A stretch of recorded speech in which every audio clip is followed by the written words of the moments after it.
Bonjour à tous, c'est parti aujourd'hui pour ce nouveau tuto qui va traiter le sujet des matchs. Donc on rentre dans le vestiaire et on va affronter Richard Gasquet, français, 35 ans, gaucher au revers à une main légendaire. Allez, c'est parti, on rentre dans le match. Donc avant de commencer, on va se demander comment on va impacter le jeu de son joueur. Alors, il y a plusieurs paramètres. La première chose, ce sont les attributs naturels du joueur, sa taille, son poids. Ici, c'est la pure physique.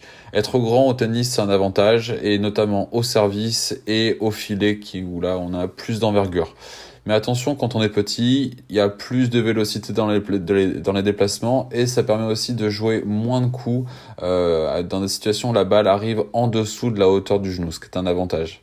Donc il y a des avantages et des inconvénients qui sont liés à la taille du joueur. Mais globalement, dans les stéréotypes des joueurs actuels, on observe qu'il est préférable d'être grand pour être plus performant au tennis. Comme indiqué dans les premiers tutos, il est important d'analyser les attributs de son joueur car cela vont déterminer en fait la capacité à bien exécuter le plan de jeu qui est mis en place. Sans un bon développement de votre joueur en accord avec le style de jeu que vous souhaitez lui indiquer, vous allez droit dans le mur. Donc pour rappel, ces attributs sont impactés directement par son état mental et son évolution et sa forme. Ici, je vous laisse vous référer au tutoriel précédent. On a ensuite les plans de jeu. Donc le joueur va jouer d'une façon déterminée par ses plans de jeu. Vous voyez, on les retrouve ici.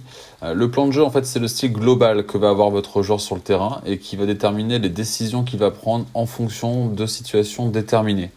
Le paramètre en fait à prendre en compte pour choisir son plan de jeu, en dehors des attributs naturels du joueur, c'est le niveau de maîtrise de son plan de jeu.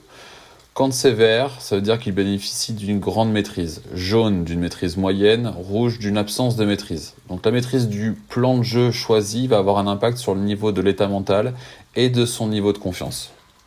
Sur le terrain, cela va résulter par une régularité plus ou moins importante des coups. En d'autres termes, plus le plan de jeu est maîtrisé, plus votre joueur sera capable d'enchaîner les bons coups. Petit conseil par rapport au plan de jeu en match, il est préférable de le changer seulement lorsque votre joueur est en train de perdre. Si vous le faites alors qu'il est en train de gagner, il risque de ne pas comprendre pourquoi. Cela peut tout de même être recommandé dans certaines situations particulières. Par exemple, votre adversaire est très fatigué, vous pouvez très bien du coup opter pour un plan de jeu davantage défensif qui viendra alors rallonger les rallyes. Cela peut être aussi intéressant, au contraire, quand c'est votre joueur qui est fatigué, de partir sur un plan de jeu plus offensif afin d'écourter les rallyes. Maintenant, on va passer à la dimension de la mentalité. Donc, comme on le voit ici, il y a plusieurs jauges. Et donc, dans la mentalité, il y a le respect des tactiques.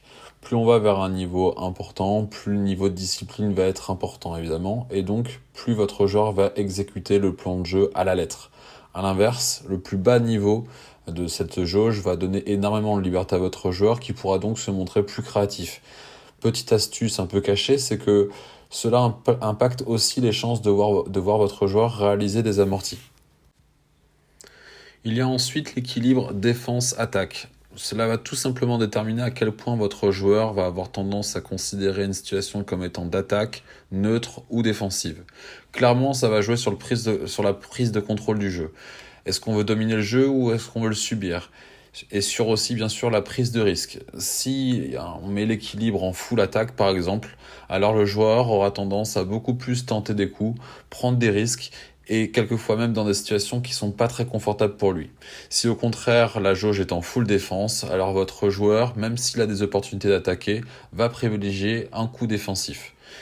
Ces situations-là, on les retrouve directement liées aux instructions tactiques du rallye. Vous les retrouvez ici, situation normale, situation d'attaque, situation de défense. Avant de partir sur les instructions tactiques, juste un petit conseil sur les plans de jeu. Veillez avant chaque match d'en avoir au moins 2-3 plans de jeu maîtrisés. Alors pas comme moi ici, mais avoir ces plans de jeu prêts pour couvrir un maximum de situations. Et tout ça en allant directement vers un plan de jeu plus défensif ou plus offensif, sans passer à chaque fois par le détail des instructions tactiques. Alors en fait, plus vous allez modifier des paramètres dans vos instructions tactiques, comme je vais le faire ici, là, en changeant 2-3 paramètres, et plus il y a de chances que celui-ci passe en jaune et entraîne donc une baisse de maîtrise de la part de votre joueur de ce plan de jeu. Quelquefois, il est donc préférable de choisir carrément un autre plan de jeu maîtrisé, plutôt que de continuer de modifier le même au risque que votre joueur se sente totalement perdu. Il faut donc garder en tête en fait de toujours vous fier au niveau de maîtrise indiqué. Bon, on passe maintenant à la partie sur les instructions tactiques qui viendra ravir les experts stratégiques ainsi que les analystes qui auront à traiter diverses informations dans le but de mettre au point les plans de jeu les plus appropriés à son joueur et à son adversaire. Ok, allez, c'est parti. Je lance le match. On va laisser tourner jusqu'à la fin du premier set. Donc fin du premier set, analysons les stats maintenant. On voit surtout qu'il est beaucoup plus efficace que moi sur ses points de service, clairement. Il est à 84%, moi à 50%. Je gagne aussi vraiment peu de points sur le retour. Le nombre d'ace c'est équivalent et on est tous les deux à 0 double faute. J'ai un bon ratio de première balle par rapport à lui, mais par contre je gagne beaucoup moins de points après ma première balle. Faut vraiment que je change quelque chose. Et il met beaucoup plus de winners que moi, que ce soit en coup droit, en revers.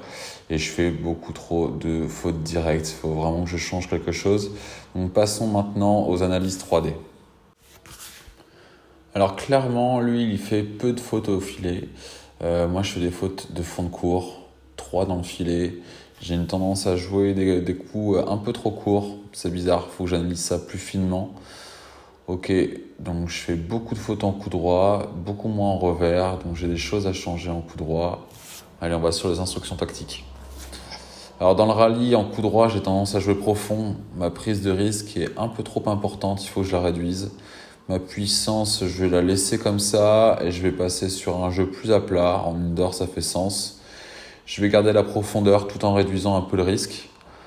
En revers, c'était plutôt pas mal. Je fais peu de fautes avec un jeu assez varié. On va rester là-dessus. Maintenant, en situation d'attaque, je suis en prise de risque maximum. On va baisser un peu en coup droit. Et pareil pour la situation défensive. Ensuite, deuxième type d'analyse, la position. C'est plutôt équilibré. Sur les zones de jeu, on retrouve ce que je disais. Il est beaucoup plus souvent que moi en zone agressive, avec beaucoup plus de points que moi gagnés dans cette zone. Alors que moi, quand je me retrouve dans la zone de finition, j'ai tendance à terminer le point. Mais clairement, j'ai un gros problème dans la zone agressive où je joue pas assez de coups et où je suis pas assez efficace. Donc on va essayer de monter d'un cran pour pallier à ça. En rallye, situation normale, peut-être un petit peu plus haut. Ensuite, au niveau du service. Alors, côté égalité, j'ai 2 aces au T, ok. Côté avantage, j'ai 2 services gagnants, un au T et un à l'extérieur. Sur le second service, je fais très peu de fautes. Je peux prendre plus de risques. Lui, de son côté, c'est pareil, il gagne surtout sur le T. Donc, on va regarder côté service si je ne vais pas faire quelque chose. Donc clairement, on va prendre plus de risques et mettre plus de puissance, même sur le second service. On va essayer de jouer un peu plus sur le T et prendre davantage de risques sur les services extérieurs, sur les premières. Ok, donc en situation d'avantage, clairement, on va prendre plus de risques sur le T aussi et même sur la seconde balle. Milieu, on va mettre plus de puissance et sur l'extérieur, on va mettre du kick. Ça fait sens. Et plus de puissance et plus de risques. Ensuite, sur la situation de retour, je prends vraiment 0 risque. Mes retours sont trop courts et il doit probablement me fusiller derrière. Donc globalement, je ne cherche pas assez les lignes. Je pense donc qu'il faut que je prenne plus de risques et que je joue plus profond. Donc au niveau des instructions tactiques sur le retour, en coup droit, je vais mettre plus de puissance. On va aussi jouer plus croisé et plus profond. En revers, on va passer une prise de risque moyenne et on va jouer plus croisé et plus profond aussi. Ensuite, sur le second service, on peut prendre aussi plus de risques et chercher de l'avantage à ligne en retour. Respect tactique, on va en mettre un peu plus et puis c'est bon. Allez, c'est parti, on va voir ce que ça donne.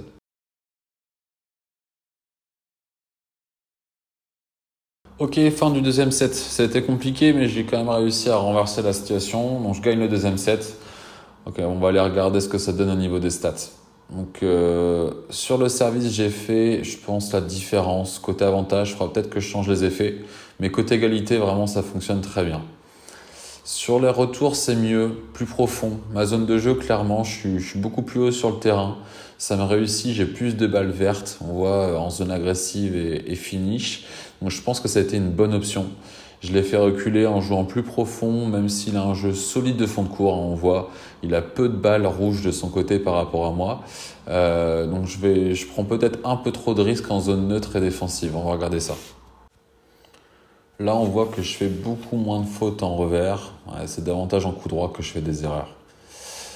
Ok, on va prendre un peu moins de risques du coup en retour. On va mettre plus de puissance. Et en situation défensive, on va baisser les risques pris aussi.